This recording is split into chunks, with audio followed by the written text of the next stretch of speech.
Hola, bon dia a todos. J'espère que vous allez bien. Aujourd'hui, nouvelle vidéo sur un thème très apprécié. Et pour cause, ça touche directement à ce que vous allez transmettre à vos enfants. On va parler succession, on va parler chiffres et on va comparer la France et le Portugal. Et tout ça en trois parties. D'abord les règles en France, ensuite les règles au Portugal et enfin le cas de l'expatrié avec du locatif en France. Vamos. Si tu as du patrimoine immobilier et que tu décèdes en France, tes enfants peuvent perdre des dizaines de milliers d'euros rien qu'en droit de succession.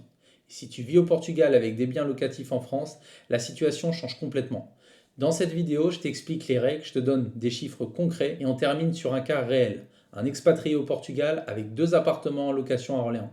Alors reste bien jusqu'à la fin, ça peut faire économiser des milliers d'euros à tes enfants. Commençons par la France. Le système français de succession est l'un des plus lourds d'Europe. Le principe, quand tu transmets un patrimoine à tes enfants, l'État prélève des droits calculés sur la valeur nette transmise après un abattement de 100 000 euros par enfant. Au-delà de cet abattement, on applique un barème progressif. Plus la part héritée est élevée, plus le taux monte. Le tableau que vous voyez à l'écran détaille chaque tranche et le taux correspondant. Ça commence à 5% et ça peut monter jusqu'à 45% sur les très gros patrimoines. Maintenant, on applique ça à notre exemple. Notre personnage s'appelle Marc, il a 2 enfants. Il est propriétaire d'une résidence principale valant 400 000 euros et il a 2 appartements en location à Orléans. Chacun vaut 200 000 euros, soit 400 000 euros de locatif. Marc a un patrimoine total de 800 000 euros. À son décès, chaque enfant hérite de 400 000 euros. Donc maintenant, on va calculer combien ça coûte à ses enfants lorsque Marc décédera. Donc grâce au tableau suivant, on va pouvoir calculer tout ça. Donc la part brute héritée par enfant est de 400 000 euros. Ensuite, il y a l'abattement légal, moins 100 000 euros, ce qui nous donne une base taxable de 300 000 euros. Ensuite, on applique le barème progressif, ce qui nous donne des droits dus par enfant de 58 196 euros.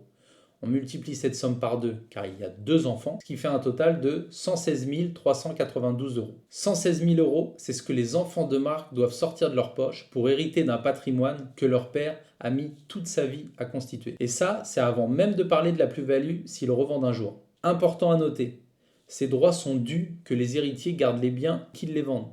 La vente ne supprime pas les droits de succession et le délai pour les payer est de 12 mois quand le défunt résidait à l'étranger. Maintenant, parlons du Portugal. Et là, la règle change radicalement. Et c'est l'une des raisons pour lesquelles autant de Français font le choix de s'expatrier ici. Au Portugal, l'impôt sur les transmissions de patrimoine s'appelle l'imposto de sel. Et il existe une exonération totale pour les héritiers en ligne directe. Enfants, conjoints, parents, 0 euros. L'imposto de sel à 10% ne s'applique qu'aux autres héritiers. Frères, sœurs, amis tierces, entre parents et enfants, c'est 0. Le tableau résume qui paye quoi. Comme vous le voyez à l'écran, héritier exonéré à 0%, enfants, conjoints ou partenaires, et parents. Et donc, l'imposto de sel à 10%, ça sera les frères et sœurs, les neveux-nièces et toute la partie tierce. Si Marc avait transféré l'intégralité de son patrimoine au Portugal, donc résidence principale et ses investissements locatifs, ses enfants n'auraient payé absolument rien. Sur 800 000 euros, 0 euros de droits de frais de succession. L'économie serait de 116 000 euros par rapport à la France. Mais dans la réalité, c'est rarement aussi simple. Beaucoup de Français qui s'expatrient gardent des biens immobiliers en France. C'est exactement le cas de Marc et c'est ce qu'on va voir maintenant. Marc vit au Portugal. Il y a sa résidence principale d'une valeur de 400 000 euros et il a conservé ses 2 appartements en location à Orléans. Chacun vaut 200 000 euros, soit 400 000 euros de locatif au total. En plus de sa résidence principale, ce qui fait un patrimoine global de 800 000 euros. Marc a 2 enfants. Marc vient de décéder. Première question, quelle loi s'applique ? Depuis le règlement européen 650/2012, la loi applicable à une succession en Europe est par défaut celle du pays de résidence du défunt, donc la loi portugaise pour Marc. Mais il y a une autre règle qui ne peut pas être écartée, la fiscalité des biens immobiliers suit le territoire où ils sont situés. Les appartements à Orléans sont en France, ils seront taxés selon le barème français, point final. Deuxième question, les droits sont-ils dus que les enfants gardent les biens ou qu'ils les vendent ? Oui, dans les 2 cas. Les droits de succession sont dus à l'ouverture de la succession, indépendamment de ce que font les héritiers ensuite. Qu'ils gardent les appartements ou qu'ils les vendent, ils doivent payer dans les 12 mois. Donc maintenant, on va calculer à l'aide de ce tableau combien vont payer les enfants de Marc en droits de succession pour la partie locative en France. Donc la part bien France par enfant est de 200 000 euros. L'abattement légal est de 100 000 euros, ce qui nous fait une base taxable par enfant de 100 000 euros. Ensuite, on applique le barème progressif, ce qui nous donne des droits de succession par enfant de 18 196 euros. On multiplie cette somme par 2, 36 392 euros. Sur la résidence principale de Marc qui se situe au Portugal, c'est les enfants, donc 0 euros de taxation. 36 000 euros au lieu de 116 000 euros, c'est l'impact direct de la résidence portugaise, même en conservant du locatif en France. Maintenant, regardons concrètement ce que ça change pour les enfants selon ce qu'ils décident de faire avec les appartements d'Orléans. Option A, les enfants vendent les appartements. Valeur totale des deux appartements, 400 000 euros. Droit de succession dû, 36 392 euros. Frais de notaire, 10 000 euros. Plus-value imposable, ça c'est la part variable, on va considérer qu'il n'y a pas de plus-value. Donc net encaissé, 353 608 euros. Option B, les enfants conservent les appartements. Valeur patrimoine conservé, 400 000 euros.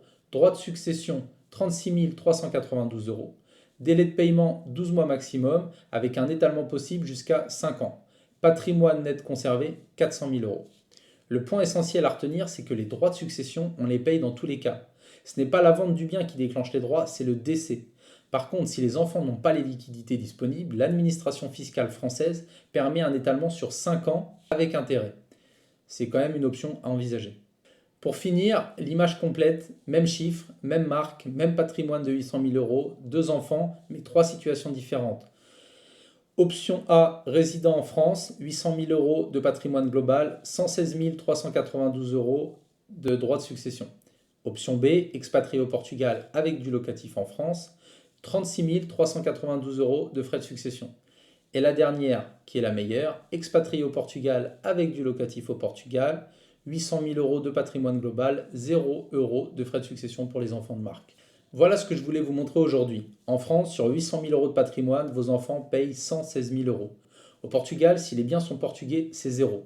Et si vous êtes expatrié au Portugal avec du locatif en France, vos enfants paieront uniquement les droits sur la partie française.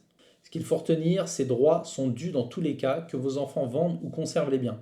La bonne nouvelle, c'est qu'avec une anticipation intelligente, testament, assurance vie, structuration de patrimoine avant le départ, on peut optimiser encore davantage. Si vous voulez faire le point sur votre propre situation, votre patrimoine, votre calendrier d'expatriation, ou comment structurer tout ça intelligemment, le lien pour un premier échange est en description.